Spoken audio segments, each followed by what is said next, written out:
Barrister রুমিন Farhana MP, আপনাকে স্বাগত জানাচ্ছি পালস অফ পলিটিক্সে আমার আজকের আয়োজনে। ধন্যবাদ। আপনাকে অনেক ধন্যবাদ, আপনি সময় দিয়ে যুক্ত হয়েছেন।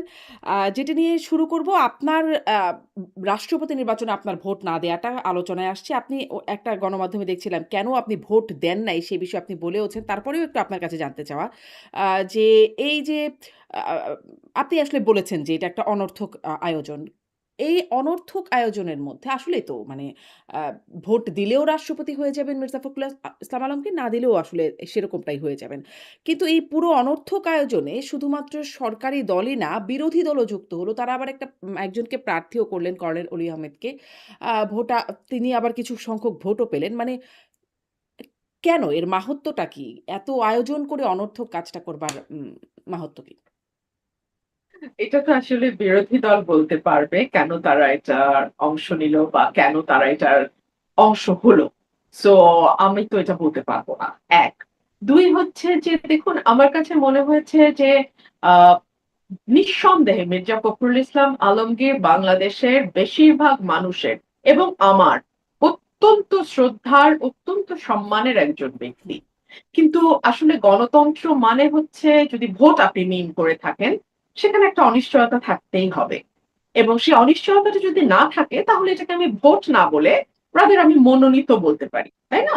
এবং ভোটের আগেই আমরা জানি যে কে কতটা ভোট পাবে, এটাও আমরা জানি যে উনি কতটা পাবেন এবং উনি কতটা পাবেন। তো এটাকে আমি কি করে ভোট বলি, তাই না? এটা একদম আমার খুবই ক্ষুদ্র জ্ঞানে আমার কিছুতেই এটা ভোট মনে হয়নি। দুই হচ্ছে যে ৭০ অনুচ্ছেদ যেটা বিএনপি বার বার বার বার যেই প্রসঙ্গটা তুলেছে নির্বাচনের আগে, ৩১ দফা যখন দিয়েছে তখন এবং তারও আগে যখন ভিশন 2030 তারা ডিক্লেয়ার করেছিল ব্যাক ইন 2016, তখন থেকে তারা ৭০ অনুচ্ছেদ সংশোধন করা হবে। দলের এমপিরা দলের সিদ্ধান্তের বাইরে গিয়েও তারা তাদের স্বাধীন মতামত প্রকাশ করতে পারবে, ভোট দিতে পারবে, এগুলো তারা ক্যাম্পেইন করেছে। সেই ক্যাম্পেইনের আমি একটা অংশ ছিলাম, কারণ সেই ক্যাম্পেইন আমিও করেছি 2016 সাল থেকে। আমিও বলেছি যে যেহেতু আমি তখন বিএনপির অংশ ছিলাম, আমি ৭০ অনুচ্ছেদ, আমরা যদি ক্ষমতায় যাই, বিএনপি যদি ক্ষমতায় যায়, ৭০ অনুচ্ছেদে আমরা বড় ধরনের একটা সংস্কার আনবো, যে অর্থ বিল এবং সরকারের প্রতি অনাস্থা এরকম কিছু মেজর জায়গা ছাড়া বাংলাদেশের যে কোনো ইস্যুতে সরকারি দল হোক বিরোধী দল হোক তারা স্বাধীনভাবে তাদের ভোট দিতে পারবে। এই নির্বাচনের আগে বা এই মনোনয়নের আগে আমরা দেখলাম যে সরকারি দলের চিফ হুইপ একেবারে ঘোষণা দিয়ে বললেন যে দলের বাইরে যদি কেউ ভোট দেয় তাহলে তার সংসদ সদস্য পদ থাকবে না। তার মানে কি তাদের এক ধরনের সন্দেহ ছিল যে দলের বাইরে ভোট যেতে পারে, দলের বাইরে দলের সদস্যরা আর কাউকে ভোট দিতে পারে। কেন তাদের এই সন্দেহ ছিল? যদি তাই থেকে থাকে তাহলে কি আমরা বলতে পারি যে দলের সদস্যদের উপরেই বা প্রার্থীর উপরেই দলের নিজস্ব আস্থা নেই এবং তারা যে ৭০ অনুচ্ছেদের সংশোধনের কথা বলছে সেটা ইমপ্লিমেন্ট করবার মতন নৈতিক সাহস এবং স্বচ্ছতা তাদের মধ্যে নেই? তো আমার কাছে মনে হচ্ছে যে যেই ৭০ অনুচ্ছেদ নিয়ে এত আলোচনা, এত ক্যাম্পেইন এবং আমি যার অংশ, আহ সেটা তো আসলে হলো না। তিন হচ্ছে বাংলাদেশের রাষ্ট্রপতির পদটা অনেকটাই আলংকরিক এবং আমরা নিজেরাই এই কথাটা বহুবার বলেছি। তো এই কারণে রাষ্ট্রপতি প্রধানমন্ত্রীর ক্ষমতার ভারসাম্য আনতে হবে, আনা হবে, আনবো আমরা ক্ষমতায় গেলে, এগুলো কি এই দলগুলো বলেনি? বলেছে তো। কিন্তু এখন আপনি গত ৬ মাসে এই ধরনের কোনো আলোচনা বা এই ধরনের কোনো উদ্যোগ না দেখবেন সরকারি দল থেকে, না দেখবেন বিরোধী দল থেকে। তো এই যে একটি আলংকারিক পদে আপনি একজনকে দিচ্ছেন, না, হ্যাঁ, বিরোধী দলের পদ তো যার আসলে বিরোধী দল তেমন থেকে কোনো তো টুকটাক বলেই। বিরোধী দল থেকে তো জুলাই সনদ বাস্তবায়নের জন্য বলছে। আর জুলাই সনদে তো আসলে ভারসাম্য আনার বিষয়গুলো বলা আছে। ৭০ অনুচ্ছেদ, রাষ্ট্রপতির প্রধানমন্ত্রীর মানে ভারসাম্য যেটা বলছিলেন, সেই বিষয়গুলো তো আছে। মানে বিরোধী দলের পক্ষ হ্যাঁ, থেকে এগুলো দাবি করে তো। এটা তো কেবলমাত্র আসলে বিরোধী দলের ইস্যু ছিল না, এটা ছিল আওয়ামী লীগের বাইরে বাকি যত দল আজকে আপনি হুম, সংসদে দেখতে পাচ্ছেন প্রত্যেকের দাবি। কিন্তু সেটা ইমপ্লিমেন্ট করবার জন্য যেই আহ সদিচ্ছাটা বা সেটাকে ইমপ্লিমেন্ট করতে বাধ্য করবার জন্য যেই চাপটা, কোনোটাই কিন্তু আমরা সেভাবে দেখছি না। হ্যাঁ, কিছু টুটকা কথা বলা হচ্ছে, হ্যাঁ করা হবে, করতে হবে, এই পর্যন্তই। আপনি দেখেন এখন পর্যন্ত কিন্তু আমরা সেই প্রেশারটা বা সেই চাপটা বা সেই সদিচ্ছাটা সরকারের তরফে আমরা দেখি নাই। তো এটা যেহেতু একটি আলংকারিক পদ, হ্যাঁ, অর্নামেন্টাল পজিশন, বাট একটা মানে head of the state, head of the মানে স্টেট রাষ্ট্রপতি, এটা কি আমরা একজন মানে যিনি সকল দল মতের কাছে গ্রহণযোগ্য, অরাজনৈতিক, হুম, নিরপেক্ষ একজন ব্যক্তি, হ্যাঁ? গ্রহণযোগ্য বললে অনেকে আবার আমার সঙ্গে তর্ক তুলবেন, তবে কি উনি গ্রহণযোগ্য নন? হুম, না, আমি সেই অর্থে বলিনি। আমি বলেছি নির্দলীয়, সকলের কাছে গ্রহণযোগ্য। সকলের কাছে গ্রহণযোগ্য হলে তো রাষ্ট্রপতি পদে একজন দাঁড়াতেন, দুজন দাঁড়াতেন না। তার মানে আরেকটা দলের কাছে মনে হয়েছে না উনি না হয়ে উনি হলে ভালো, তাই না? তো আমরা যদি বিচারপতি শাহাবুদ্দিনের মতন 1991 এর কথা বলছি, বিচারপতি শাহাবুদ্দিনের মতন একজনকে আমরা পেতাম 1996 এ যাকে প্রেসিডেন্ট করা হলো। তো তাহলে হয়তো যেটা সকলের জন্য গ্রহণযোগ্য, যার কোনো দলীয় হিস্ট্রি নাই, তাহলে হয়তো বেটার হতো। কারণ যেহেতু আপনি ৭০-এর বাইরে যাচ্ছেন না, যেহেতু আপনি ভোটটাকে ঠিক ভোট রাখছেন না, সো তাহলে হুম। আপনি এমন একজনকে দিন মানে এমনিই তো যিনি আপনিও আসলেই বললেন যে সকলের কাছে আপনিই তো গ্রহণযোগ্য। বললেন এটা আলংকরিক একটা পদ। ফলে রাজনৈতিক ব্যক্তি যাক, অরাজনৈতিক ব্যক্তি যাক, কি বা যায় আসে? আলংকরিক হলেও সামান্য কিছু পাওয়ার তার কাছে আছে। এবং বিশেষ করে যখন সরকার কোনো ক্রাইসিস এ পড়বে, যখন কোনো জরুরি অবস্থা জারির মতন অবস্থা তৈরি হতেও পারে, যেমন 5th অগস্টের পরে একটা স্পেশাল সিচুয়েশন, একটা স্পেশাল সার্কামস্ট্যান্স তৈরি হচ্ছিল। তখন রাষ্ট্রপতির প্রয়োজনীয়তাটা বা রাষ্ট্রপতির পারফরম্যান্স এর ক্ষেত্রটা কিন্তু অনেক বৃহৎ। তো সে কারণেই তখন রাষ্ট্রকে রক্ষার একটা ব্যাপার হয়, রাষ্ট্রকে রক্ষার একটা প্রশ্ন আসে। সে কারণেই আমি যে আমি এটা আমার মত, আমার সঙ্গে আপনার একমত হুম। হতে হবে না, আমার সঙ্গে বাংলাদেশের আপনি কারো আপনি কি একমত এমন হওয়ার কারো দরকার কথা নাই। বলতে পারেন? অরাজনৈতিক ব্যক্তি কিন্তু সকলের কাছে গ্রহণযোগ্য। মানে ৫ই আগস্টের পরে আমরা দেখলাম ডক্টর ইউনূসের নাম এসেছিল। তিনি হয়ে গেলেন প্রধান উপদেষ্টা। এই রাষ্ট্রপতি নির্বাচনেও তার নামটা আলোচনায় ছিল। আ ফলে তিনি কি আপনার পছন্দের হতে পারতেন? বা আপনার মনে হয় কি? কে হতে পারতেন গ্রহণযোগ্য অরাজনৈতিক? এটা তো রাজনৈতিক দলগুলো মিলে আলোচনা করবে। আমি তো নাম প্রস্তাব আমি এককভাবে করতে পারি না। এটা রাজনৈতিক দলগুলো সেই ইচ্ছাটাই তো নাই শারমিন। আমার প্রশ্নটা হলো সেই জায়গাটাতে যে ওই সদিচ্ছাটুকু যে আচ্ছা আসেন খুঁজি, আসেন বের করার চেষ্টা করি। আচ্ছা পাইলাম না। ঠিক আছে হইল না। তাইলে আসেন আমরা ভোট দেই। কথা বুঝো শারমিন। যে আমরা ১ম এ খুঁজলাম, পেলাম না। হুম, ১ম ধাপ। ২য় ধাপে আসছে ভোট। ভোট যদি হয় তাহলে ৭০ এখানে প্লে করতে পারবে না রোল। তাহলে যার, যার খুশি শেষে প্রার্থী দেবেন। সেই প্রার্থীকে যার খুশি সে ভোট দেবে। এই এই স্বাধীনতাটুকু এমপিদের দেওয়া উচিত ছিল, এটা আমার মত। এবং আমার আমার মনে হয়েছে যে এই প্রহসনের আসলে অংশ হওয়ার কোনো অর্থ নেই। But that doesn't necessarily mean that I don't support Mirza Fakhrul Islam Alamgir. No, not at all. I have my full respect and honor for him. আমার তার ব্যাপারে কোনো প্রশ্ন নাই। কিন্তু এটা আসলে ব্যক্তি সংক্রান্ত বিষয় নয়। কিন্তু ওইটা এটা কি একটা হলো? মানে প্রিন্সিপালের ওই যে ব্যাপার। সকলের কাছে গ্রহণযোগ্য, ওই বিষয়টা কি আসলে হলো? কারণ দেখলাম জামায়াতও মানে বিরোধী পক্ষের তারাও বিষয়টাকে এক্সাক্টলি। অ্যা স্বাচ্ছন্দ্যে মেনে নিচ্ছে। এমনকি আওয়ামী লীগের পক্ষ থেকেও আমি দেখছিলাম যে সাবেক প্রধানমন্ত্রী একটা ভয়েস রেকর্ড আরকি বা একটা কথোপকথনের অংশ উনার তিনিও উনার বলছিলেন যে ভয়েসটা আমি হ্যাঁ, শুনেছি যে উনি বলছেন যে আ বা ইউনূস সাহেবের জিভ লক, লক হ্যাঁ, করছিল হ্যাঁ। প্রেসিডেন্ট হওয়ার জন্য। ভালো হয়েছে তাকে করা হয়নি। উনার রাগটা হচ্ছে ইউনূসের হুম, উপরে। হুম, হুম। না, উনার খুশি হচ্ছে ইউনূস হতে অন্তত পারে নাই। একজন রাজনৈতিক ব্যক্তিকে, রাজনীতিবিদকে করা হয়েছে বলে তিনি বিএনপিকে ধন্যবাদও জানিয়েছেন। সেই অংশেই ছিল। হ্যাঁ, হুম, না দ্যাট ইস ফাইন। আমি যদি সেটা হয় তাহলে আওয়ামী লীগ বলতে পারতো যে আমাদের মানে তাহলে সকল দল মিলে যদি মনে করতেন, আপনি বুঝেন আমি তাত্ত্বিক আলোচনা যেটা করছি যে হুম, সকল দল মিলে যদি একটা নাম প্রস্তাব করতেন, সেটা অলি আহমেদ হোক, সেটা মির্জা ফখরুল ইসলাম আলমগীর হোক, কিংবা সেটা ডক্টর ইউনূস হোক, যেই হোক না কেন, এক হতে পারে সেটা একটা প্রসেস। যে সকলে মিলে আমরা একটা নাম দিলাম। হুম, দ্যাট ইজ ফাইন। ২ হতে পারে, যদি সেটা না হয় তাহলে ভোটের ক্ষেত্রে কোনো ৭০ অনুচ্ছেদের বাধা হুম, থাকতে পারবে জি, না। এটা হলে হয়তো আমি নিজেই মির্জা ফখরুল ইসলামকে ভোট দিতাম। আমি হুম, ভোটটা দিতাম। কিন্তু আমার আর্গুমেন্টটা ওই জায়গাটাতে না। আমার আর্গুমেন্টটা হচ্ছে ৭০ অনুচ্ছেদের বাধাটা আপনারা কেন রাখছেন? এবং আপনি দেখেন মুনাফেকিটা কোথায়? এই নির্বাচন হওয়ার পরপরই স্বরাষ্ট্রমন্ত্রী আবার বলছেন হুম, হুম। যে, "আমরা ৭০ অনুচ্ছেদের বাধা তুলে দেব।" তো তাহলে তুমি এই ভোটের আগে তুললা না কেন? মানে এই মুনাফিকি গুলো ভালো লাগে নাই আমার কাছে। এই সিম্পল, আর কিছু না। আর যে নতুন মন্ত্রিসভায় যারা নতুন মুখ যারা যোগ হলো, আপনার সেই সেই নতুন যোগটাকে কেমন মনে হলো? যারা নতুন আসলেন? আমার কাছে মনে হয়েছে যে এটা একটা ভিন্ন রকম দৃষ্টান্ত এবং এই দৃষ্টান্তটি আমার ভালো লেগেছে। কেন ভালো লেগেছে?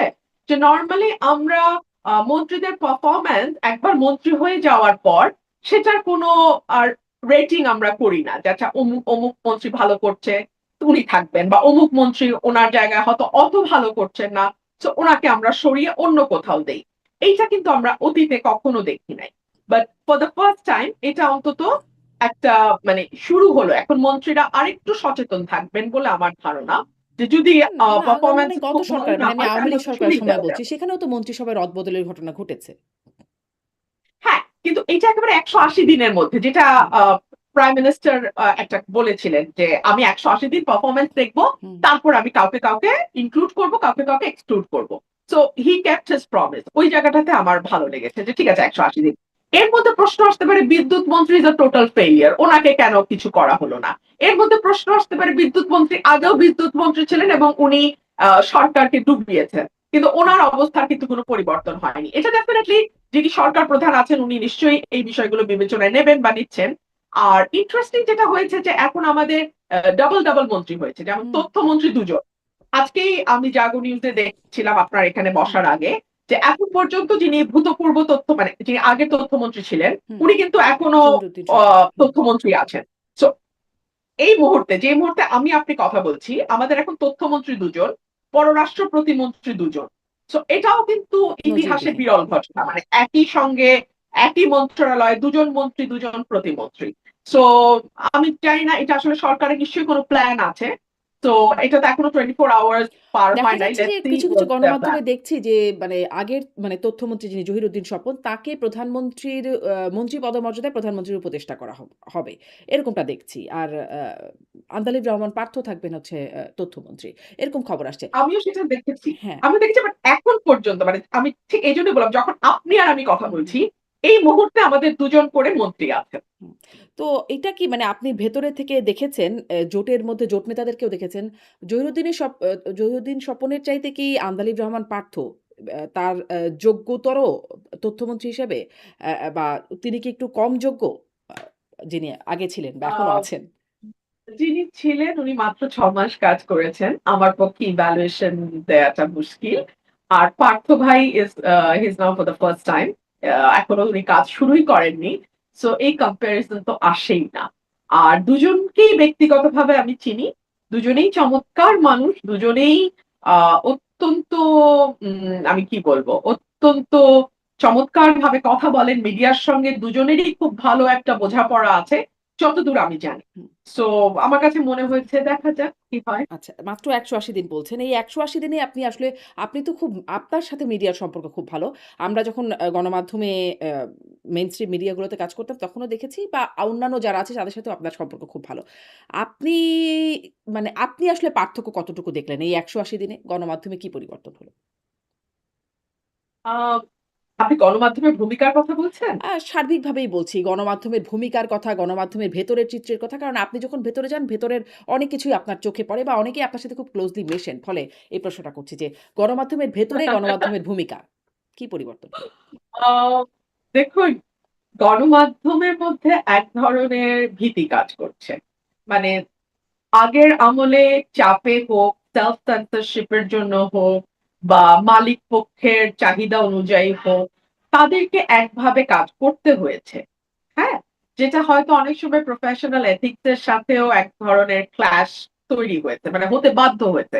মালিক পক্ষের চাপ আছে, এজেন্সির চাপ আছে। সব মিলিয়ে গণমাধ্যম ওয়াজ আন্ডার প্রেশার। তো আন্ডার প্রেশার এ তাদের কিছু কাজ হয়তো অনেক সময় করতে হয়েছে যেটা প্রফেশনাল এথিক্স এর সাথে খুব ভালোভাবে যায় না। কিছুটা বিচ্যুতি হয়। আর আমাদের মতন দেশে এটা খুব একটা আ আশ্চর্যের ব্যাপারও না। ঠিক আছে? সেখানে এখন আবার তাদের মধ্যে সেই ভীতিটা কাজ করছে যে এখন আমাদের আরো সুপার সার্ভিস দিতে হবে। হ্যাঁ?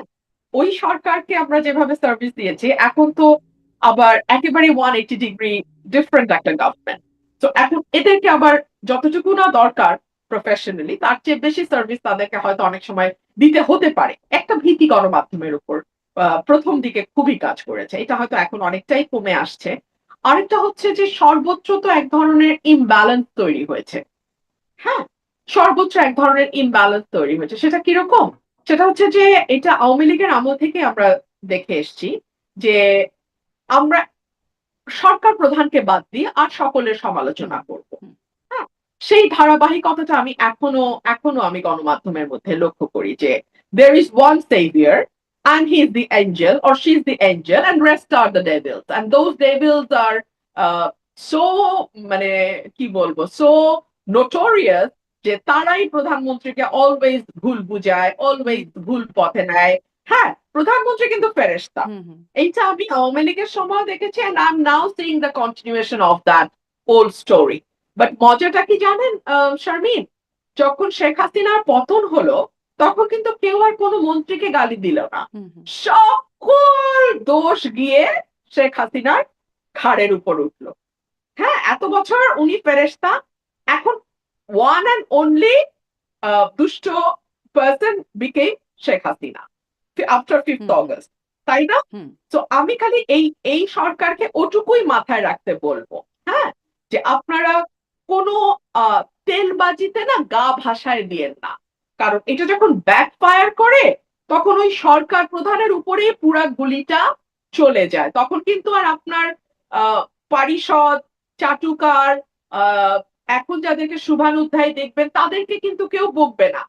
তখন স্ট্রেইট অ্যাওয়ে যারা আজকে ৳১০০ র খাবার নিয়ে উচ্ছ্বাস করছেন, যারা আজকে ৳২০০ শার্টকে সেলিব্রেট করছেন, যারা আজকে সাধারণ জীবনযাপনকে একেবারে বড়ভাবে উদযাপন করছেন, তারা সেকেন্ডে কিন্তু গুলিটা আপনার দিকে তাক করবে। সো আমি এটুকুই বলবো যে 5th অগাস্ট থেকে শিখেন, হুম, তাই না? হুম। আপনি মানে ফেরেশতা আর ডেভিলের মধ্যে ১ রাতের ডিফারেন্স। হুম, ১ রাতের মধ্যে।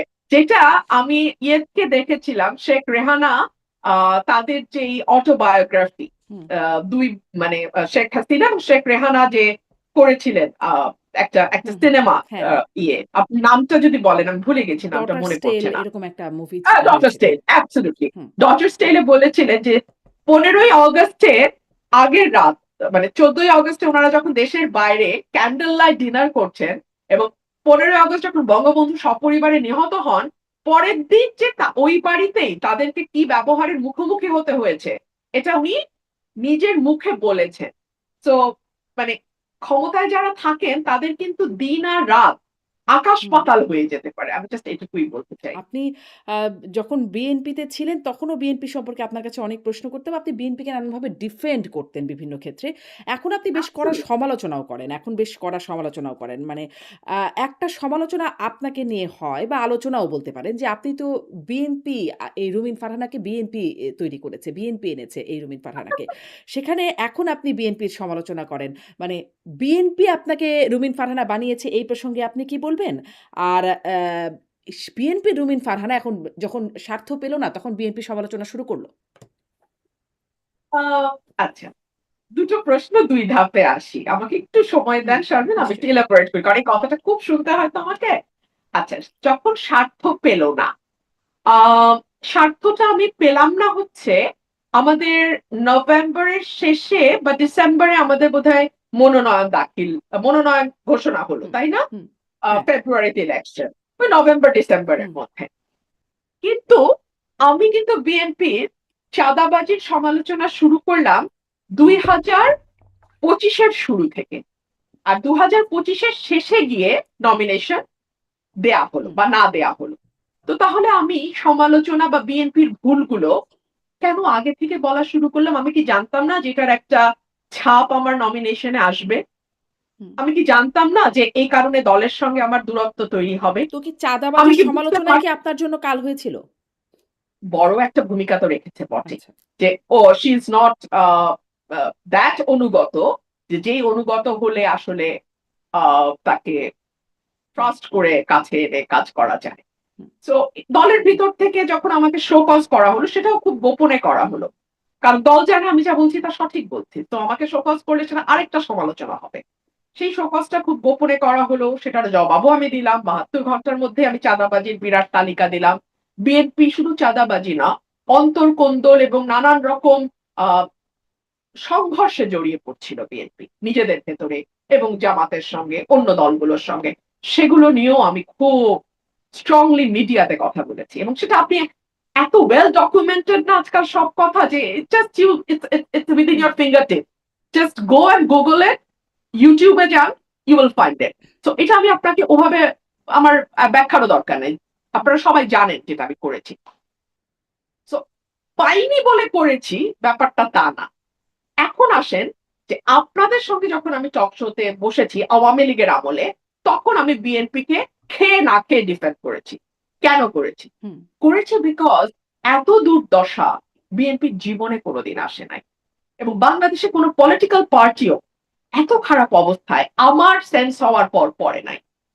কারণ আমি জন্মেছি 81 সালে, তো আওয়ামী লীগ যদি তাদের দুর্দশার কথা দাবি করে সেটা 75 থেকে 81, হুম। ঠিক আছে? তো ওটা আমার জন্মের আগেকার কথা। আমার জন্মের পরে আমি কোনো পলিটিক্যাল পার্টিকে এত ভয়াবহ দুর্দশায় পড়তে দেখি নাই, যেটা আমি 13 সাল থেকে 24 পর্যন্ত বিএনপি কে দেখেছি। আর তখন তখন যদি আমি আহ গুমের বিরুদ্ধে কথা বলি, ইলেকশন ইঞ্জিনিয়ারিং এর বিপক্ষে কথা বলি, আমি যদি হিউম্যান রাইটস ভায়োলেশন নিয়ে কথা বলি, আমি যদি করাপশনের বিরুদ্ধে কথা বলি, সবগুলো কিন্তু অটোমেটিক্যালি বিএনপির পক্ষে যায়। হুম। সবগুলো অটোমেটিক্যালি বিএনপির পক্ষে যায়। তো যেহেতু বিএনপি তখন পাওয়ারে ছিল না, বিএনপি তো স্টিয়ারিং এ ছিল না, তো না, বাংলাদেশের কিন্তু ধরেন ইলেকশন ইঞ্জিনিয়ারিং এর কথা আপনি বললে সেটি বিএনপির মানে সেটি আওয়ামী লীগের বিপক্ষে যায় তা নিশ্চিতভাবে। বা আপনি গুম, খুন এসবের বিরুদ্ধে মানবাধিকার বিরুদ্ধে কথা মানে বিষয়ে কথা বললে সেটি আওয়ামী লীগের বিরুদ্ধে যায়। কিন্তু বিএনপির পক্ষে কি করে যায়? কারণ বিএনপিও তো আসলে তত্ত্বাবধায়ক সরকার ব্যবস্থাকে কলুষিত করার পেছনে যেটিকে অজুহাত করে ধরে আওয়ামী লীগ আসলে পুরো ব্যবস্থাটাকেই বাতিল করে দিল। সেই একই মানে কাজটা বিএনপি সেই ইতিহাসটাও অনেক আপনিও জানেন, আমিও জানি বা সবাই আসলে কম বেশি জানে। ফলে না বলি। আ আ মানে হত্যা, বিচার বহির্ভূত হত্যাকাণ্ড ইউ সেটিও আর বিএনপির। অ্যাবসলিউটলি রাইট হ্যাঁ, তো শারমিন, হ্যাঁ, ইউ আর অ্যাবসলিউটলি রাইট। কিন্তু টক শোতে আপনি যদি এখন 15 বছর আগের বিএনপি কি ভুল করেছিল বা অন্যায় করেছিল সেটার উপর গুরুত্ব দিয়ে কথা বলবেন, নাকি 18 সালে বসে আপনি 18 নির্বাচন নিয়ে কথা বলবেন, নিশ্চয়ই আর। বা 14তে বসে আপনি 14 নির্বাচন নিয়ে কথা বলবেন? তো ওটগুলো যখন আমি বলেছি, তখন অটোমেটিক্যালি সেটা গভর্নমেন্টের এগেনস্টে বলতেই হুম। হবে। ইলেকশন ইঞ্জিনিয়ারিং নিয়ে কথা বলতে হলে গভর্নমেন্টের এগেনস্টে বলতেই হবে।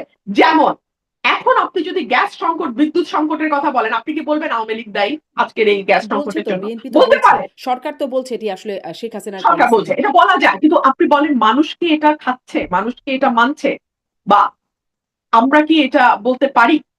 সরকার বলছে বটে, কিন্তু সাথে সাথে কিন্তু জবাব আসছে। তাহলে আপনারা কি করেছিলেন? আপনারা তো গত 17 বছর জানতেন যে সরকার সেভাবে কূপ খনন করছে না। হুম। সরকার নিজস্ব জ্বালানি মানে আহ নির্ভরশীলতা তৈরির জন্য যা যা করা দরকার নিজের দেশের জ্বালানির উপর নির্ভরশীল করছে না, সৌর বিদ্যুতের উপর নির্ভরশীলতা বাড়ানোর জন্য কাজ করছে না। তো তাহলে আপনারা সেকেন্ড হিসেবে যে আপনারা তো আসবেন, আপনারা তো জানেন যে আপনারা ক্ষমতায়, এরপরে একদিন একদিন আপনারা, আপনাদের প্ল্যান কি ছিল? এই প্রশ্নটা তো আসে। তো আজকে কিন্তু সমালোচনা সরকারের হচ্ছে। আপনি ব্যবসায়ীদের কথা শুনেন, আপনি সিএনজি ড্রাইভারের কথা শুনেন, হুম। আপনি সাধারণ মানুষের কথা শুনেন, আপনি পলিটিক্যাল যারা মানে হয়তো সচেতন কিন্তু কোনো সরাসরি দল করে না, হুম। আপনি তাদের কথা শুনেন, আপনি দেখবেন প্রত্যেকে সরকারকে দায়ী করছে। স্টিয়ারিং এ যে থাকে দায়টা কিন্তু তাকে কিন্তু এই নিতে হয়। ৬ মাসে কি আচ্ছা এখন এটা একটু অবশ্য ওই প্রসঙ্গটা শেষ না হতেই এটা চলে আসলো। কিন্তু সরকার কি ৬ মাসে এমন কিছু করতে পারত যার কারণে এই দুর্ভোগটা এড়ানো যেত? একটা এলএনজি টার্মিনাল ঠিক করতে যখন আপনার 1 মাস সময় লাগবে, তখন তো ওটা অটোমেটিক্যালি আপনার অক্ষমতা, অদক্ষতাকে ইন্ডিকেট করে শারমিন। আপনার আছেই সাকুল্যে ২টা।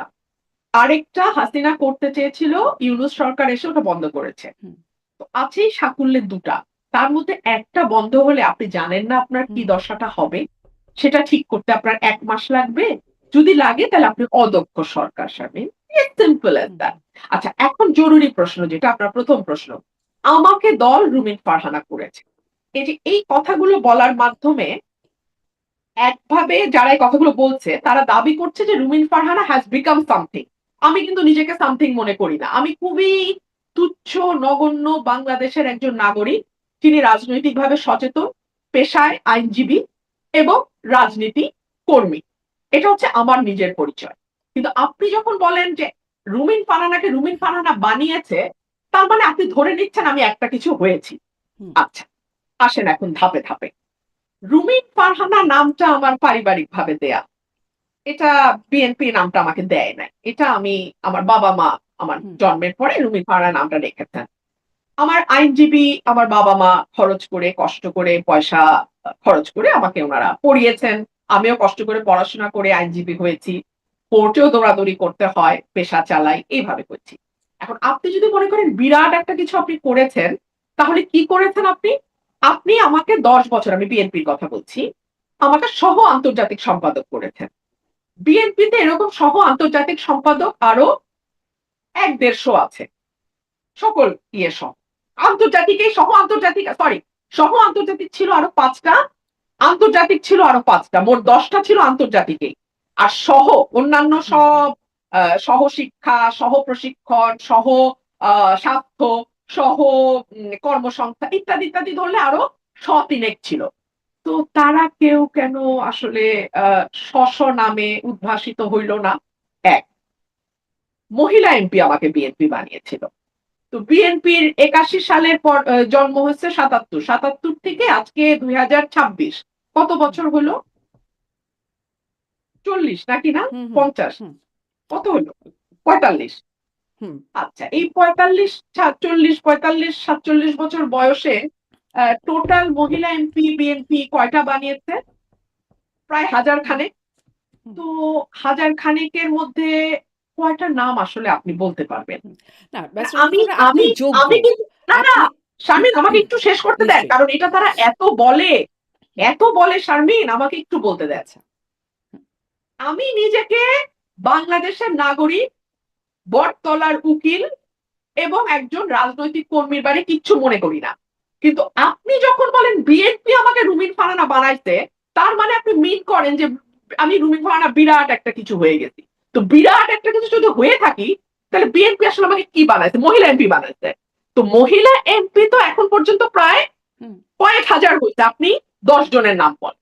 না, না থাক ৫ জনের বলেন না প্লিজ। হুম। ৫ জনের বলেন। আপনি তো সচেতন সাংবাদিক। আপনি বলেন না। না, মানে কিংবা ধরেন কিন্তু ওই প্ল্যাটফর্মটা যদি আপনাকে না দিত, তাহলে কি আপনি এই রুমিন ফারহানা হতে পারতেন? মানে বিএনপির ওই প্ল্যাটফর্ম ব্যবহার করে অনেকেই পারেন নাই। কিন্তু আপনি পেরে গেছেন। ২০১৩ সাল থেকে আমি মিডিয়াতে কথা বলছি হুম, এবং আমার একটা স্টাইল আছে যে স্টাইলটার কারণে আসলে আর ১০ জন টকারের সঙ্গে আমার একটা ডিফারেন্স একদম। তৈরি হয়। হুম, স্টাইলটা হচ্ছে আমি আমার মেধা কম, আমার মনে রাখার শক্তি কম, আমার স্মরণ শক্তি কম। সে কারণে না আমি তথ্য সব হাতের কাছে নিয়ে যেতাম। পত্রিকার কাটিং রাখতাম। আমি লিখতাম, Google সার্চ করে লিখতাম। আমি বইগুলোতে যা তথ্য পাই সেগুলো টুকে রাখতাম। কারণ আমার তো বুদ্ধি কম হুম, এবং মেধাও কম। সো আমাকে এগুলো সব ডকুমেন্টেড করতে হতো। সে কারণে আমি মেধাবী টকারদের সঙ্গে আমার ডিফারেন্স হয়ে গেল কি আমি তথ্য দেখে, দেখে সংখ্যা দেখে, দেখে আমি পরিসংখ্যান দিয়ে যুক্তি দিয়ে কথা বলি। যুক্তিটা শিখেছি কারণ আমি আইনজীবী। সো এই কারণে একটা ডিফারেন্স তৈরি হয়েছে। ডিফারেন্স তৈরি হওয়ার ফলে ২০১৮ সালে যখন বিএনপি আরো ৬ জন এমপি তো গেছে। আচ্ছা আমি তো একজন মহিলা এমপি বাদ দেন না। আরো ৬ জন পুরুষ বিপুল বিক্রমে বিএনপির টিকিটে গেছে পার্লামেন্টে। তারা কেন স্বমহিমায় উদ্ভাসিত হতে পারল না? কিংবা ধরুন আ জিয়াউর রহমানের আমলে আপনি আমাকে বলেন তো এমপি তো খুব তুচ্ছ ব্যাপার। প্রতি সংসদে ৩০০ টা করে থাকে। আর অলংকার ধরলে ৩৫০ টা থাকে। আমি তো একটা অলংকার ছিলাম, অলংকারিক এমপি ছিলাম, তাই না? সো আপনি আমাকে জিয়াউর রহমানের আমলের আ শিক্ষা প্রতিমন্ত্রীর নামটা বলেন তো? তিনি তো মন্ত্রিত্ব পাইছিলেন। হুম, যিনি হইছিলেন। আমি বলতে পারব না। মানে হুম। আপনি বলতে পারবেন মনে কিনা? তো করতে পারি না। হ্যাঁ। কিংবা ধরেন ৯১ সালে আ খালেদা জিয়ার আমলে আ হুম, বাণিজ্য মন্ত্রী বা বাণিজ্য প্রতিমন্ত্রীর নামটা বলেন তো? উনারা তো মন্ত্রিত্ব পাইছেন বিএনপির কাছ থেকে। বলতে পারবেন? হুম। না, মনে করতে পারছি ভাইরে না। হ্যাঁ। পারবেন না ভাই। পদ দিলেই যদি তৈরি করা যাইত ভাই, হুম, তাহলে এতদিনে কয়েক কোটি তৈরি হইত। আচ্ছা। পদ তৈরি করে না। যে যাকে নিজেই তৈরি করে। আমি কিন্তু বটতলার উকিল। হুম, আপনারাই বলতেছেন রুমিন ফারহানাকে বানাইছে, তো বানানো মানে নিশ্চয় রুমিন ফারহানা বিরাট একটা কিছু হচ্ছে আপনাদের মত অনুযায়ী। তো সেই কারণেই বললাম জিয়াউর রহমানের সময় স্বাস্থ্যমন্ত্রীটা কে ছিল, শিক্ষামন্ত্রীটা কে ছিল, সংস্কৃতি মন্ত্রী কে ছিল, খেলার মন্ত্রী কে ছিল, মন্ত্রীদের নামটা বলেন না। এমপি তো ভাই ৩০০টা করে থাকে, আর আমার মতো 2 টাকার অলংকার ধরলে তো ৩৫০টা করে থাকে, ওগুলি বাদই দেন। তো কথা বলার আগে একটু ভাইবেন যে আপনাদের পরদাদার আমলের এমপি কে ছিল, এমপি টেপি না, মন্ত্রী কে ছিল, তারপর ধরেন আপনাদের ৯১ সালের সংস্কৃতি মন্ত্রীকে, শিক্ষামন্ত্রীকে, তারপরে কি স্বাস্থ্যমন্ত্রীকে, এগুলো একটু মনে করেন। স্বরাষ্ট্র কে ছিল ৯১-তে, একটু মনে করেন। মন্ত্রী যদি কাউকে অত কিছু বানাইতে না পারে, তাহলে একটা আলংকারিক এমপি কিভাবে দল বড় বানায় আপনি একটু বলেন শারমিন। আমার তো একই বোকা বুদ্ধি, তার উপরে স্মরণ শক্তি কম, আমি তো এগুলো বুঝি না। জি, স্পষ্ট আপনার ব্যাখ্যা। আপনি যেহেতু মানে সরকারের অনেক কিছু, কিছু ক্ষেত্রে প্রশংসাও করেন এবং বলছিলাম কড়া সমালোচনা করেন। আপনি আসলে এই ১৮০ দিনের মূল্যায়নটাও বিভিন্ন জায়গায় করেছেন। আমাকেও একটু বলেন যে কিভাবে আপনি সরকারের ১৮০ দিন গেল মূল্যায়ন করছেন? I have a plan সেই প্ল্যানের বাস্তবায়ন আসলে মাননীয় প্রধানমন্ত্রীর প্ল্যানের যে বাস্তবায়ন সেটি আসলে কতটুকু দেখছেন? এই ১৮০ দিনে ৩ টা অগ্রাধিকার ছিল। ৩ টা অগ্রাধিকার যেটি মন্ত্রিসভার ১ম বৈঠক। নির্বাচনের পরে ফেব্রুয়ারিতে যেটি হয়েছিল। আইনশৃঙ্খলা, দ্রব্যমূল্য এবং জ্বালানি সরবরাহ স্বাভাবিক রাখা। সেটি সহ বাকি যা, যা দেখছেন। আপনি ৩টা অগ্রাধিকার যে ৩টা বললেন, এটা নিয়ে কি সত্যি আমার মন্তব্যের প্রয়োজন আছে? আপনার সত্যি মনে হয় যে আমি এটা নিয়ে মন্তব্যের কোনো প্রয়োজন আছে? ১। ২ হচ্ছে আমার কাছে মনে হয়েছে এটা প্রধানমন্ত্রীর ইমেজ পুনরুদ্ধারের কর্মসূচি হয়েছে ৬ মাসে। কারণ প্রধানমন্ত্রী নিজেও জানেন যে বাংলাদেশে আ একটা সিরিয়াস ইমেজ ক্রাইসিস এই প্রধানমন্ত্রীর ছিল। সুতরাং ৳১০০ লাঞ্চ এটাকে বারবার হাইলাইট করা হয়েছে। আ একটা সবজি এবং ডাল দিয়ে দুপুরের খানা। আমার তো মনে হয় প্রধানমন্ত্রীর ব্রেইন ফাংশন অনেক গুরুত্বপূর্ণ। সো আমার মনে হয় উনার পুষ্টিকর খাবার খাওয়া দরকার, এবং প্রতিদিন ৩ বেলা ৳৩,০০০ লাঞ্চ, ডিনার, ব্রেকফাস্ট হলে বরং জাতি উপকৃত হবে। কারণ তাহলে তার ব্রেইনটা আরো দ্রুত কাজ করবে। উনার ব্রেইন যদি আমার মতো কাজ করে, তাহলে বিপদ না? আমি ৳৫০ লাঞ্চ খাইতে পারি। কারণ আমার ব্রেইনের তো কোনো দাম নাই। কিন্তু উনি তো প্রধানমন্ত্রী। উনার লাগে ৫,০০০, ৫,০০০, ৫,০০০, ৳১৫,০০০ খাক, তবুও ব্রেইনটা বেটার কাজ করবে। আর তারপরে যেমন ধরুন সস্তা শার্ট, সাদা শার্ট, এটা একটা ইমেজ। মানে এগুলো মানুষ কিভাবে নিচ্ছে না নিচ্ছে, ওটা তো আসলে আশপাশে যারা থাকে তাদেরও একটা মেধার লেভেলের ব্যাপার আছে। হ্যাঁ? উনারা উনাদের বুদ্ধি মতন ইমেজ পুনরুদ্ধারে কাজ করছেন। কিন্তু এটা তো উনাদের বুদ্ধি মত। সো এটা আসলে আ সত্যিকার অর্থেই যারা আ মানে ডিসিশন, মানে আমি কি বলব, যারা uh um you know the the decision maker, the society that makes the decision, the society that creates the narrative, and the society that actually decides hmm. what's going to happen and what's not, তাদের কাছে এটা কতটুকু গ্রহণযোগ্য আমি ঠিক জানি মানে না। কিন্তু এই বাট পলিসিটা এই যে ৩ টা ক্ষেত্র আপনি বললেন, এই হ্যাঁ। ৩ টা ক্ষেত্র নিয়ে আসলে কোনো কথা বলার কিছু নাই। এটা ৬ মাস গেছে প্রধানমন্ত্রীর ইমেজ উদ্ধার প্রকল্প হ্যাঁ, হিসেবে। তো প্রধানমন্ত্রীর ইমেজ আসলে এই বিষয়গুলো বেশ আলোচনা হয়েছে, গণমাধ্যমেও আলোচনা হয়েছে আপনি যে বিষয়গুলোর কথা বলছিলেন। কিন্তু মানে এই পরিবর্তনটা বা এই ইমেজটা পোর্ট্রে করবার প্রয়োজনীয়তা কেন হলো? কারণ বেগম খালেদা জিয়া মাননীয় প্রধানমন্ত্রীর মা, তিনিও সফল প্রধানমন্ত্রী। তাকে যেভাবে দেখা যেত, তাকেও খুব সফিস্টিকেটেড এবং তাকে খুব পশ হিসেবেই তাকে মানে দেখা যেত নারী হিসেবে একজন। একটু ভিন্নধর্মী তার পোশাক-আশাক, চলাফেরার মধ্যে একটা ভিন্নতাও ছিল বটে। তো তার sophisticated মানে আচরণ, বেশভূষা সেটা কি তার জন্য কোনো রকম আ অ অনুকরণীয় না হয়ে তার বিপরীতটা যেটা সেরকম কি কিছু ছিল? কেন আসলে বর্তমান প্রধানমন্ত্রী বা তার পুত্রকে সেখান থেকে সরে খুব simplicity দেখাতে হচ্ছে যে সাদা শার্ট পরছেন? এটা আসলে উনি এবং উনার আশপাশের মানুষ বলতে পারবে। এটা তো আমার পক্ষে বলাটা ডিফিকাল্ট। এটা তো আমি ঠিক বলতে পারব না। তবে আ ম্যাডামের যেটা আমি মানে আমাদের এক্সপেরিয়েন্স যেটা ছিল সেটা হচ্ছে যে ম্যাডাম ওয়াজ ভেরি জেনুইন। হ্যাঁ? উনাকে আসলে উনি কখনো আরোপিত মানুষ ছিলেন না। আ উনি যখন রাজনীতিতে আসেন 80s এ, তারপর থেকে উনার যে একটা নিজস্ব স্টাইল গড়ে উঠেছে সেটা নিয়ে বিরোধী পক্ষ অনেক সময় অনেক রকম কথা বলেছে। But she never paid any attention to that. Hmm, hmm. So she was very genuine and she was very confident. তো উনার আমি এইটুকুই বলতে পারি। বাট এখন যিনি প্রধানমন্ত্রী আছেন, উনি হি ইজ ভেরি হাম্বল, যেটা আমি শুনি। He is very humble, he is very polite in personal conversation. আর বাকিটা ইমেজ বিল্ডিং এর যেটা, সেটা ওনার আশেপাশে যারা আছেন ওনারা ভালো বলতে পারবেন। এটা আমার পক্ষে এটা কি বলা মুশকিল। আপনার পক্ষে এটি দেখবার সুযোগ হয় নাই যে এটি আসলে মানে তিনি কি আসলেই খুব সিম্পল একজন মানুষ কিনা? কারণ তিনি আসলে বিনয়ী এটা এটা আমি আসলেই শারমিন, আমি একদম বলতে পারবো না। আমি হুম, জানি না, কারণ আমার কোনো অভিজ্ঞতা নেই ওনার সাথে কাজ করার। আচ্ছা। কোনো অভিজ্ঞতা নেই কাজ করার। আপনি আম মানে আপনি সরকার খুব ইন্টারেস্টিং। আমি আপনাকে বলি শারমিন, যেদিন বেগম খালেদা জিয়া মারা গেলেন, সেই দিনই তো ওনার চেয়ারপারসন হিসেবে উনি কিন্তু মারা গেছেন as a chairperson of BNP. উনি কিন্তু মৃত্যুর দিন পর্যন্ত she was A hmm, chairperson. উনি মারা গেছেন ভোর সকালে 6টায় 7টায়।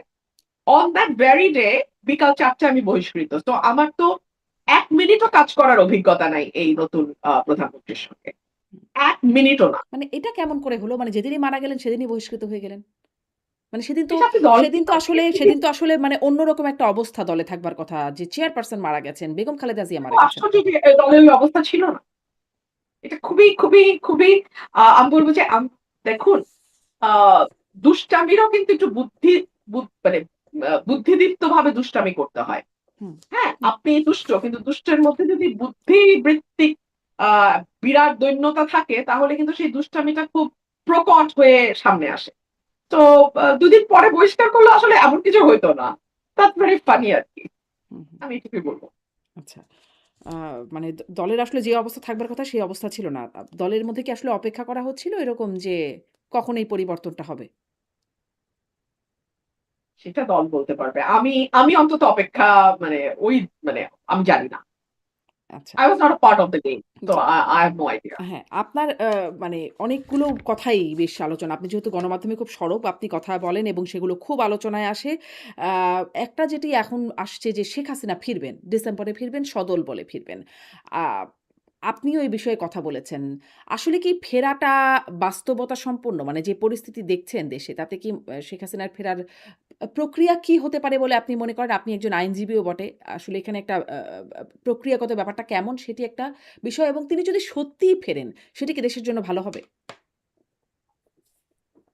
আ দেখুন, আমি আপনাকে বলি, আমি কিন্তু এই প্রশ্নের উত্তর অনেকবার দিয়েছি এবং প্রতিবারই আমি বলেছি যে আমার সাধারণ জ্ঞান বা কমন সেন্স যেটা, সেটা বলে যে উনি ফিরবেন। কেন ফিরবেন?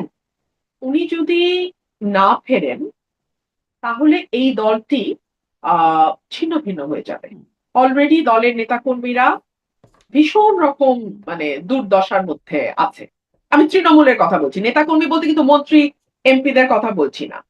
তৃণমূল একদম, মানে খুবই দুর্দশার মধ্যে আছে ১। ২ হলো, আল্লাহ না করুক উনার বয়স হচ্ছে। হুম, উনি যদি দেশের বাইরে মারা যান, পৃথিবীর অন্য কোনো দেশে মারা যান, বাংলাদেশের বাইরে, তাহলে that will be the end of the story. এবং ইতিহাসে শেষ হিসেবে লেখা থাকবে যে উনি একজন পলাতক হুম। প্রধানমন্ত্রী, স্বৈরাচার প্রধানমন্ত্রী হিসেবে উনার মৃত্যু হয়েছে। এই বাস্তবতাটা উনি মানবেন কিনা? এই চয়েসটা উনাকে নিতে হবে। স্পষ্ট। তার আর জন্য, ৩ তার দলের জন্য তার ফেরাটা জরুরি। কিন্তু ফেরাটা বাস্তবতা একদম। সম্পন্ন কিনা? এখন রাজনীতিতে না আপনাকে কেউ জায়গা করে দেবে না। রাজনীতিতে সুসময় আসবে তবে আমি ফিরবো। আ এটা বোধহয় কাজ করে না। সুসময়টা বা রাস্তাটা আপনাকেই তৈরি করতে হবে। এটাই হচ্ছে বাস্তব। হুম, হ্যাঁ? তো আমার মনে হয় যে সেই জায়গা থেকে আমার যতদূর মনে হয় যে এটা আমি আপনি যতটা না বুঝবো, তার চেয়ে যিনি দলের প্রধান শেখ হাসিনা, এবং যার রাজনৈতিক অভিজ্ঞতা আপনার আমার চেয়ে কয়েক গুণ বেশি, রাষ্ট্র পরিচালনার অভিজ্ঞতা, বিরোধী দলে থাকার অভিজ্ঞতা, সরকারি দলও না, বিরোধী দলও না, মাঠের বিরোধী দল হিসেবে অভিজ্ঞতা, সবকিছুই আমাদের চেয়ে অনেক বেশি। সো এই ক্যালকুলেশন যেটা আপনার আমার আছে, তার চেয়ে বেটার ক্যালকুলেশন নিশ্চয়ই তার কাছেও আছে।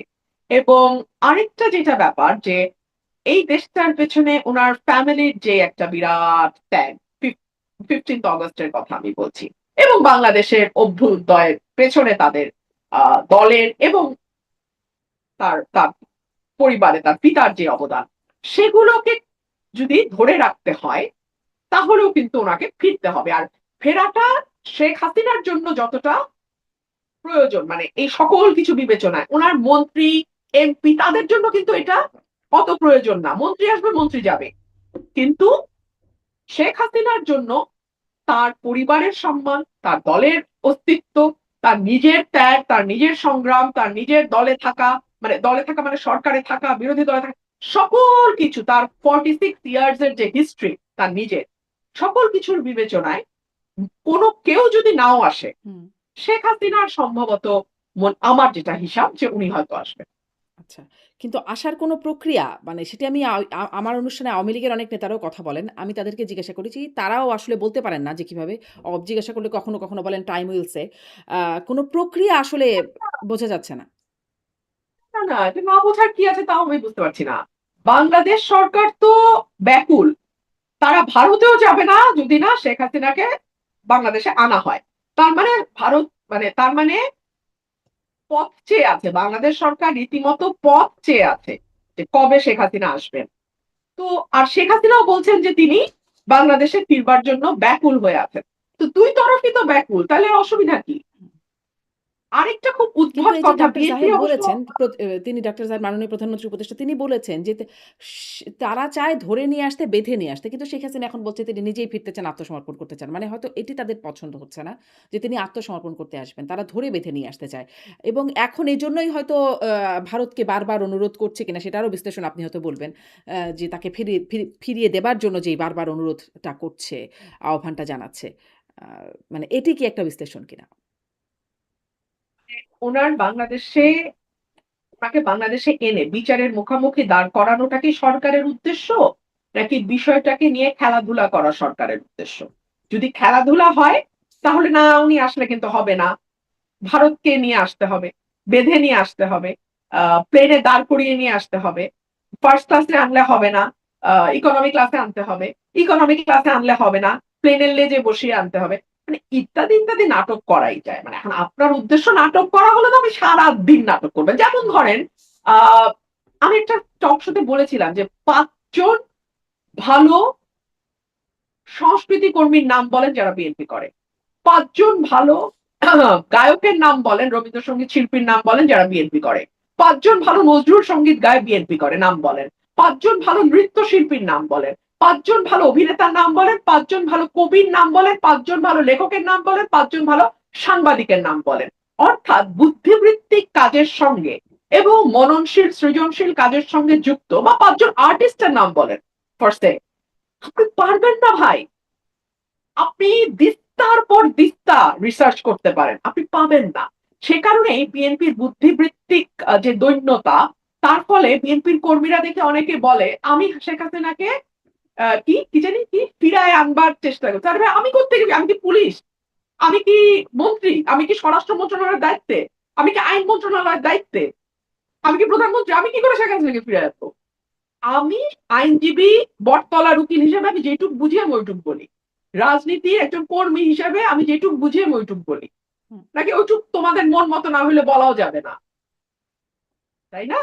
তো এই যে ইডিয়টিক কথাবার্তা বিএনপি বলে, আমার মনে হয় যে বিএনপির, কিন্তু আমার মনে হয় যে মানে এরকম বোকার মতো কথা বলার চেয়ে চুপ থাকাটা বেটার।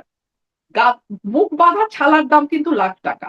যতক্ষণ পর্যন্ত না তোমার স্টুপিডিটিটা একেবারে দৃশ্যমান হয়ে যাচ্ছে, ততক্ষণ পর্যন্ত তুমি বরং বেটার ইউ কিপ কোয়াইট। হুম। আমি এটাই বলবো, মানে আমি ফিরায় আনতে চাই। আচ্ছা, হাউ ফানি, মানে who am I to bring her back, and how is that possible? I'm not in charge of home, I'm not in charge of law, I'm not in charge of government, so even if I want to, how can I? আচ্ছা, এটিই বলা হচ্ছে হ্যাঁ, যে আপনি ফিরিয়ে আনার চেষ্টা করছেন। কিন্তু তিনি যদি ফিরে আসেন বলে Very আপনার fun. যে ধারণা, তিনি ফিরে আসলে আসলে কি পরিস্থিতি ভালো হবে? নাকি সেটি আরো মানে খারাপ কিছু? শুনেন ভাই, এই সরকার যে ৩টা অগ্রাধিকার বললেন, গ্যাস, বিদ্যুৎ, জ্বালানি, হুম। আইন-শৃঙ্খলা, দ্রব্যমূল্য, দ্রব্যমূল্য। আইন শৃঙ্খলা, ৩টাতে অশ্বডিম্ব প্রসব করছে। এর উপরে যদি শেখ হাসিনা বাংলাদেশে আসে, এইটা আমি এই বছরের শুরুতে বলছিলাম, সবচেয়ে বড় বেকায়দায় পড়বে এই সরকার। না পারবে তাকে ফাঁসি দিতে, ফাঁসি না দিলে অন্য যে রাজনৈতিক দলগুলো আছে তাদের কেউ কেউ এমন অবস্থা তৈরি করবে যে দেশে একটা অচল অবস্থা তৈরি হবে। না পারবে তাকে মানে কারাগারে নিতে, কারণ শেখ হাসিনা বাংলাদেশে পাড়া দেওয়া মাত্রই নেতা কর্মীদের মধ্যে যে একটা উদ্দীপনা তৈরি হবে, সেই উদ্দীপনা সামাল দেওয়ার মতো শক্তি সরকারের আছে কিনা সেটাও একটা প্রশ্ন। এই প্রসঙ্গে আপনাকে আরেকটা কথা আমি মনে করিয়ে দেই, তখনও কিন্তু নমিনেশন হয় নাই। ওই যে বলে নমিনেশন না পেয়ে বলতেছি, তখনও কিন্তু নমিনেশন হয় নাই, নমিনেশনের আলাপও হয় নাই। এটা সম্ভবত 25 সালের এপ্রিল মেয়ের কথা, 2025 সালের এপ্রিল মেয়ের কথা। আমাদের একটা প্রোগ্রাম ছিল, আলোচনা, ওখানে মির্জা ফখরুল ইসলাম আলমগীর সাহেবের মেয়ে উপস্থিত ছিলেন, মেয়ের জামাইও উপস্থিত ছিলেন। এটা একটা মানে ইন্টালেকচুয়াল ফোরাম আলোচনা, বাট মানে অডিয়েন্সের সামনে। সেখানে আমি বলেছিলাম যে বিরোধী দল হিসেবে আওয়ামী লীগকে সামলানো নেক্সট টু ইম্পসিবল কাজ। আওয়ামী লীগকে সবসময় বলাই হয় যে তারা বিরোধী দলে থাকবার জন্যই তাদের জন্ম, মানে তারা বিরোধী দল হিসেবে তাদের পারফরমেন্স এরকম। সেটা তারা দীর্ঘ পাকিস্তান আমলে বিরোধী দলে তারা তাদের ভূমিকা পালন করেছেন দীর্ঘ, মানে হুম। সেই চিন্তা করে দেখেন, সেই 47 থেকে আরম্ভ করে 71 পর্যন্ত বিরোধী দল, তারপরেও বাংলাদেশ স্বাধীন হবার পরে বিরোধী দল অনেক সময়, অনেকগুলো বছর। So, বিরোধী দলে আওয়ামী লীগ হচ্ছে একটা আতঙ্কের নাম। তো শেখ হাসিনা যদি বাংলাদেশে ব্যাক করে এবং ওনার নেতা কর্মীরা তাতে যেভাবে একটা উজ্জীবিত হয়ে পথে নামবে বা ইয়ে করবে, এই পুলিশ আর এই ইয়ে দিয়ে আপনি তাকে সামাল দিতে পারবেন? আপনি তো মাইনাস আওয়ামী লীগই দেশ সামলাইতে পারতেছেন না, আইন শৃঙ্খলা সামলাইতে পারতেছেন না, কোনো কিছুই সামলাইতে পারতেছেন না। তো প্লাস আওয়ামী লীগ যখন মাঠে বিরোধী দল হিসেবে থাকবে, অবস্থা কি দাঁড়াবে আপনি একটু মানুষ পটে কল্পনা করেন তো। হুম। আমি এটুকুই বললাম। হুম। তাহলে আর কি আসলে হবে না হবে তাহলে কেন আমার আসলে বোঝা যাবে না। সরকার এত বারবার মানে শেখ হাসিনাকে ফেরানোর আবেদন করছে? আপনি অবশ্য নাটক শব্দটাও ব্যবহার করছিলেন। কারণ এইটা প্রশ্নটা এভাবে করবার একটা বিশেষ কারণ হচ্ছে ধরেন ১৪-১৫ তারিখের মানে খবরের কাগজগুলো যদি দেখি তাহলেও দেখছিলাম যে তারেক রহমান ভারতে যাচ্ছেন, প্রধানমন্ত্রী যাচ্ছেন সেরকম প্রস্তুতি চলছে বা প্রস্তুতি শেষের দিকে এরকম নানান রকম আলোচনা, সময়টাও নিয়ে আলোচনা হচ্ছিল। কখনো ২১শে আগস্টের কথা হচ্ছিল বা ১ম মানে এই সপ্তাহের মধ্যে যাবেন এরকম খবর আসছিল। তারপরে দেখা গেল যে এনসিপির নেতারা নাহিদ ইসলাম, আসিফ মাহমুদ, সজীব ভুঁইয়ারা তারা বেশ শক্ত ভাষায় বললেন যে তিনি যেতে পারবেন না। গেলে দেশের মানুষের সাথে গাদ্দারি হবে। এরকম কথা বললেন এবং তারপরে দেখা গেল আ আসলে পররাষ্ট্র মন্ত্রণালয় থেকেও বলা হচ্ছে যে তারেক রহমান আ যাবেন কিন্তু তার জন্য শর্ত হচ্ছে শেখ হাসিনাকে ফিরিয়ে দিতে হবে। মানে সহায়ক পরিস্থিতি হলে তিনি যাবেন। এরকম একটা কথা বলা হলো। আ আসলে তিনি ভারতে যাবেন। ভারতে যাওয়ার জন্য শর্ত কি আসলেই শেখ হাসিনা ফিরিয়ে দেওয়া? শেখ হাসিনাকে ফিরিয়ে দেওয়ার ব্যাপারে এত জোর তাহলে কেন দিচ্ছেন? আপনি যে এই বিশ্লেষণটা দিলেন সেটি তো তারাও জানেন, তারাও বোঝেন। এই বিষয়ে তারেক রহমান সাহেব আমার সাথে আলাপ করেন নাই। হুম, তো ওনার মনের ভিতরে কি আছে এটা একমাত্র উনি জানবেন, ওনার কাছের ব্যক্তিরা জানবেন, আমি জানি না। আমি একজন অবজারভার হিসেবে আমি যা দেখি আমি আপনাকে তাই বললাম। হুম, আমার ক্যালকুলেশনে যদি একটা শর্ত দেয়া হয় ভারতে যাওয়ার, সেটা হচ্ছে কোনোভাবেই যেন শেখ হাসিনা বাংলাদেশে আসতে না পারে। হুম, এইটুকুই বললাম। আচ্ছা। শোনেন, তারেক রহমান সাহেব 17 বছর এক্সাইল ছিলেন লন্ডনে। শেখ হাসিনা যান নাই লন্ডনে। উনি কি এগুলা তাল বাহানা করছেন তারেককে ফেরত না দিলে লন্ডন যাব না? হুম। এইসব বাহানা আমার কাছে ভাই বাহানা। আর গুহ্য কথা আমার সাথে কেউ শেয়ার করে নাই, সো আমি জানি না। তাহলে কি আপনার কি মনে হয়? বা যদি এটাও কি কোনো জানেন কিনা? তারেক রহমান কি যাচ্ছেন ভারতে? ভারতে যাচ্ছেন? আমার কি মনে হয় আমি তো বলে দিলাম। না, না, না। যদি ভারত হ্যাঁ, ভারতে যাচ্ছেন একদম কিনা? ওয়াদাবদ্ধ হয় যে কোনোভাবেই শেখ হাসিনাকে ভারত আসতেই দিবে না। হুম, শেখ হাসিনা প্লেনে চড়লেও ভারত প্লেন থেকে টেনে শেখ হাসিনাকে নামায় রাখবে। তাহলেই কেবলমাত্র সম্ভবত বাংলাদেশ সরকার ভারত সফরে যাবে। আচ্ছা, আচ্ছা। আ ভাই শুনেন, শুনেন, শুনেন। হ্যাঁ, ভাই শুনেন। ধরলাম শেখ হাসিনার কাছে পাসপোর্ট নাই। হুম, সরকার can issue a travel pass now at this moment. Hmm, hmm, And Sheikh Hasina, if she really wants to come back, she can come back tomorrow. Hmm. That's all I can understand. Rest আপনারা চিন্তা করে বলেন। চিন্তা করে নিজেদের উত্তর নিজেরা খোঁজেন। এখন তারেক রহমান যাবেন কিনা? আপনার এই বিষয়ে আপনার মানে বিশ্লেষণ কি? আমি জানি না। আচ্ছা, আপনি জানেন না। আমি জানি না। ২ রকম চাপ আছে। হুম। যেই চাপ জয়ী হয়। এই ২ রকম চাপ কোন, কোন পক্ষ থেকে? একটা সফট চাপ দিয়ে যাওয়া উচিত। হুম, প্রতিবেশী বদলানো যায় না। হুম, একটা নতুন শুরু হওয়া উচিত। নতুন একটা ফ্রেশ স্টার্ট যেটাকে বলে সেটা হওয়া উচিত। আ ভারতের সঙ্গে আমাদের অনেকগুলো বিষয় আছে। মীমাংসিত এবং অমীমাংসিত। গঙ্গা পানি চুক্তি শেষ হচ্ছে হুম, এই ডিসেম্বরে। বছর। হুম, কি হবে? 54টা অভিন্ন পানি আছে, নদীর পানি আছে। কি হবে? এইটার শর্ট করলে ওইটার শর্ট করলে তাড়াতাড়ি ভারত থেকে আনতে হয়। কি হবে? ভিসা বন্ধ থাকলে আমাদের দেশের মানুষ, আমাদের সাধারণ মানুষ যারা চিকিৎসার জন্য একটু কম খরচে বেটার ট্রিটমেন্টে যেতে চায় তারা পড়ে যায় বিপদে। সো ইত্যাদি ইত্যাদি অনেক বিষয় আছে। আর একমাত্র আহ, সেটা একটা লেখায় পড়ছিলাম, একটা কলামে একজন লিখেছেন যে একজন কেন আমি নামই বলি, আমাদের দেশনেত্রী বেগম খালেদা জিয়ার প্রেস সেক্রেটারি ছিলেন ভদ্রলোক, হ্যাঁ, উনি লিখছিলেন যে একমাত্র অতি ব্যাককল ছাড়া কেউ নেক্সট ডোর নেইবারের সাথে সম্পর্ক খারাপ করে না। হুম, অতি ব্যাককল মানুষই কেবলমাত্র নেক্সট ডোর নেইবারের সাথে সম্পর্ক খারাপ করে। উনি সাবেক প্রধানমন্ত্রী বেগম খালেদা জিয়ার প্রেস সেক্রেটারি ছিলেন। সো ওনারই ফেসবুক স্ট্যাটাসটা দেখলেই আপনারা পেয়ে যাবেন। আচ্ছা। তো এখন এইটা একটা চাপ আছে, হ্যাঁ, কিন্তু আরেকটা চাপ আছে যে আপনি জানেন বাংলাদেশে এখন আহ রাইট রাইটিস্ট ফোর্সের একটা উত্থান, খুব শক্ত উত্থান। পাকিস্তানের সঙ্গে আমাদের নতুন করে একটা এক ধরনের সম্পর্ক তৈরি হওয়া, আহ তুরস্কের সাথে একরকম নতুন সম্পর্ক, আবার আর একটু দৃঢ় সম্পর্ক বিল্ড আপ করা, ৭৭টা আসন নিয়ে জামাতের পার্লামেন্টে থাকা, এই সব কিছুর তো একটা ইনফ্লুয়েন্স আছে। এবং দিল্লি না ঢাকা, দিল্লি না ঢাকা এই স্লোগান তো আমরা কিছুদিন আগে পর্যন্ত খুব খুব জোরে জোরে শুনতে দেখেছি। কিন্তু এই স্লোগানের মাঝখানে যখন আবার ভিসা ওপেন হলো দেখা গেল এক রাতে ১.৫ লক্ষ আবেদন জমা পড়ে গেল, লাইন জট হয়ে গেল, সার্ভার ডাউন হয়ে গেল, ইত্যাদি ইত্যাদি। সো এই আর কি। তো আচ্ছা। দুই রকম চাপই আছে, দেখা যাক। আচ্ছা, একটু আরো ছোট, ছোট করে ২-১ টা ইস্যু কথা বলে ফেলি যে আগস্ট মাস যাচ্ছে, ২১শে আগস্ট গেল। ২১শে আগস্টের সেই বোমা হামলার মামলায় যারা আসামি ছিলেন সবাই বেকসুর খালাস পেলেন। মানে ২৪ জন মানুষ মারা গেছেন সেই বোমা হামলার ঘটনায়। কিন্তু কেউ সেই ঘটনায় দায়ী না। আচ্ছা, যারা খালাস পেলেন ঠিক আছে তারা দায়ী না। কিন্তু কারা দায়ী সেই বিষয়ে কোনো তদন্তও হলো না। ওই সময় যেটা হয়েছিল বিএনপি সরকারের সময় জজ মিয়া একটা নাটক হয়েছিল। সেটি পরবর্তীতে আসলে বিএনপিও বলেছে যে এটি আসলে কিভাবে, কিভাবে হয়েছিল নানান রকম ব্যাখ্যা ছিল। কিন্তু এখনকার যেটা দেখা গেল যে ২৪ জন মানুষ মারা গেল একটা বোমা হামলায় মারা গেল যখন বিএনপি সরকার ক্ষমতায় ছিল। কেউ এটার জন্য দায়ী না।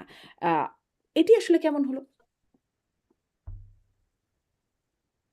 শারমিন, একটা চমৎকার সিনেমা ছিল নো ওয়ান কিল্ড জেসিকা।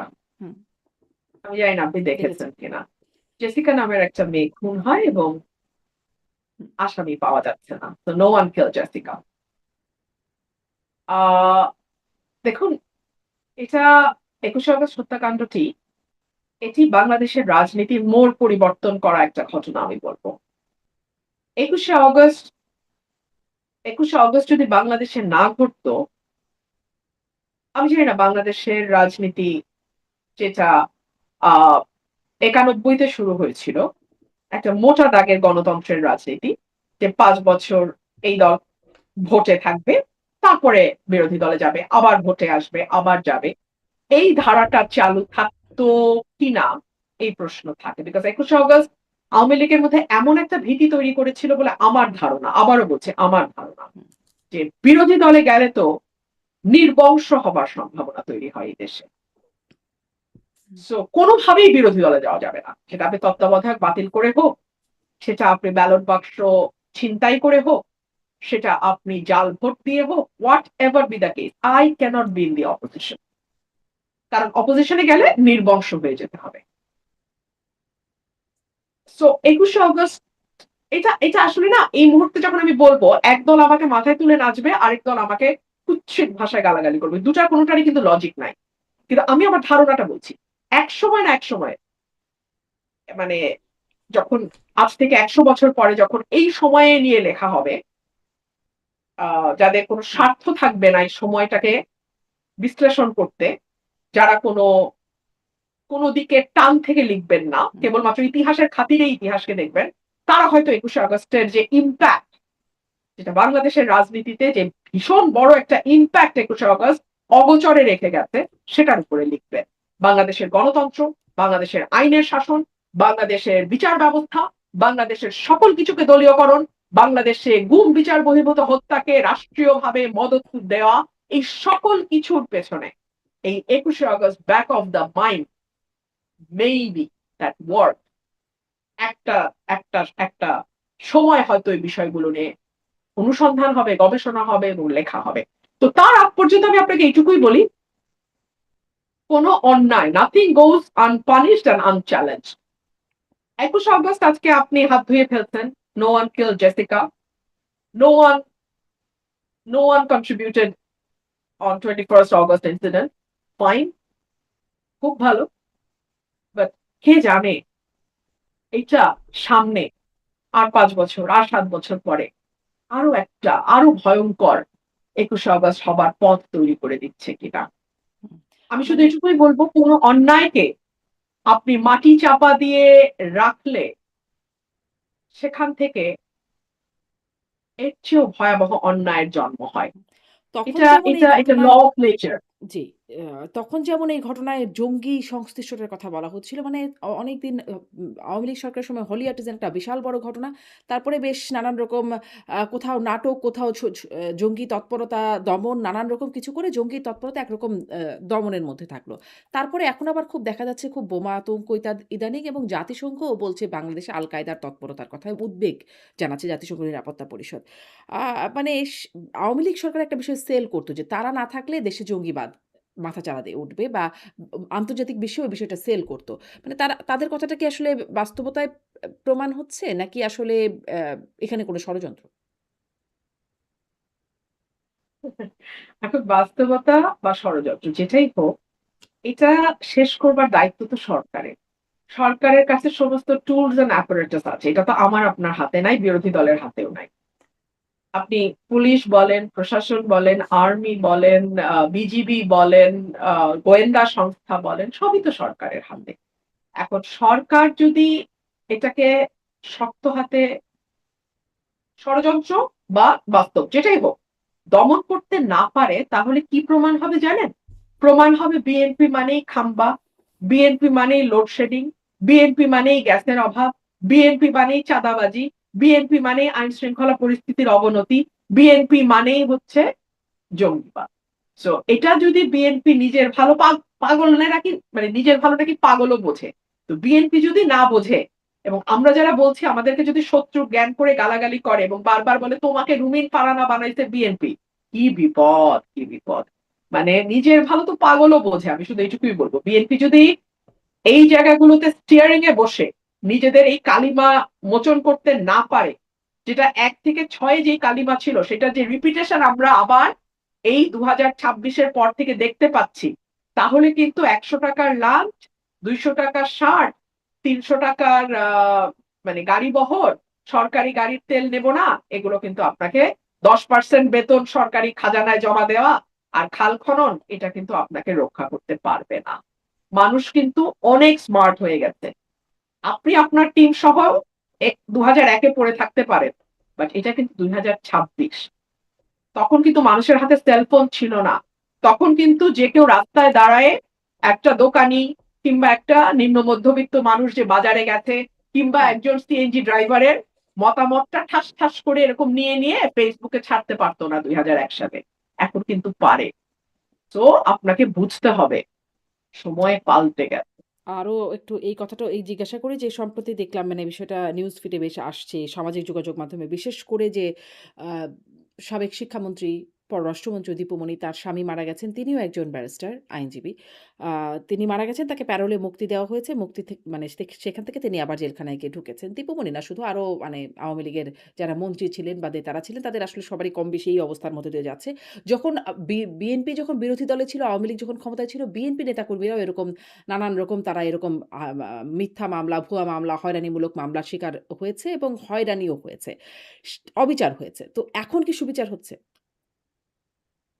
আমি তো বলি, old wine in new bottle, nothing has change. Hmm. কিচ্ছু বদলায় নাই, কিচ্ছু বদলায় নাই।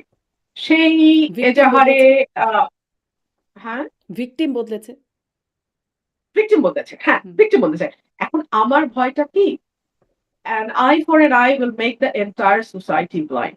এবং এই যে এখন হচ্ছে, আওয়ামী লীগ আবার হুঙ্কার দিচ্ছে এসে একটা একটা করে দেখে নেব। হুম, হুম, হ্যাঁ, তারা নিজেরাই বলে ফেসবুকে, আপনি খুলেন কমেন্ট গুলো দেখেন যে আমাদের বাড়ি পুড়িয়েছে, পাড়া সহ জ্বালিয়ে দেব, গ্রাম সহ জ্বালিয়ে দেব। তো তো এই জল এই অগ্নিকুণ্ডেই আমরা থাকবো। আর আপনারা যারা কোনো মতে বিদেশে চলে যেতে পারছেন, আপনারা জীবনটা নিয়ে বেঁচে গেছেন। আর আমরা যারা বাংলাদেশে জন্মাইছি এবং বাংলাদেশে আসি, আমরা এই আগুনে পুড়েই মরবো। এইটুকুই আমি বলবো, আর কি বলবো বলেন, আমার আর এর বেশি কিছু বলার নাই। একটা একটা নতুন আশা, একটা নতুন স্বপ্ন, সেই স্বপ্ন 100 টাকার লাঞ্চ আর 200 টাকার শার্টে আটকায় গেল। এই স্বপ্নটা তো দেখি নাই রে ভাই। আমরা তো আরো বড় স্কেলে স্বপ্নটা দেখছিলাম, আরো বিস্তৃত পরিসরে একটা বেটার বাংলাদেশের স্বপ্ন দেখছিলাম। নসিব খারাপ, এই বলি। নসিব খারাপ।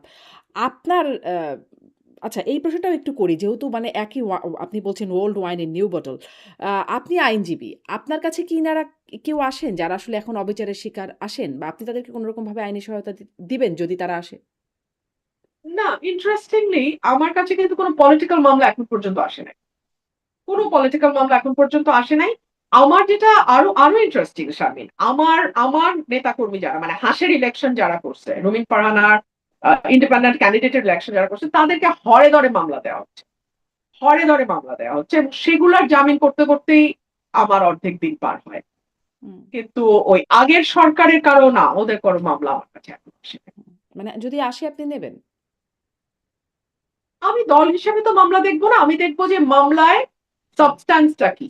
মামলার এখন যদি এখন ধরুন আহ, মানে একজন প্রফেসরের বিরুদ্ধে হত্যা মামলা হয়, হুম, ইউ আন্ডারস্ট্যান্ড, মানে এটা সাবস্ট্যান্স কি দাঁড়ায়, তাই না? প্রফেসর, তো খেলোয়াড়, সে সঙ্গীত শিল্পী সবার বিরুদ্ধেই হত্যা মামলা হ্যাঁ আছে। হ্যাঁ, আমি জাস্ট একটা এক্সাম্পল দিচ্ছি আর কি। হ্যাঁ, তো আসে, এবং প্রথমে তো প্রাথমিকভাবে যেটা আসে সেটা হচ্ছে জামিনের আবেদন। জামিন কিন্তু খালাস না, হুম, জামিন হচ্ছে একটা ইন্টারিম রিলিফ। মামলা চলমান থাকবে, যদি সাজা হয় আপনি কারাগারে যাবেন, এবং মানে জামিনটা কিন্তু একটা অধিকার।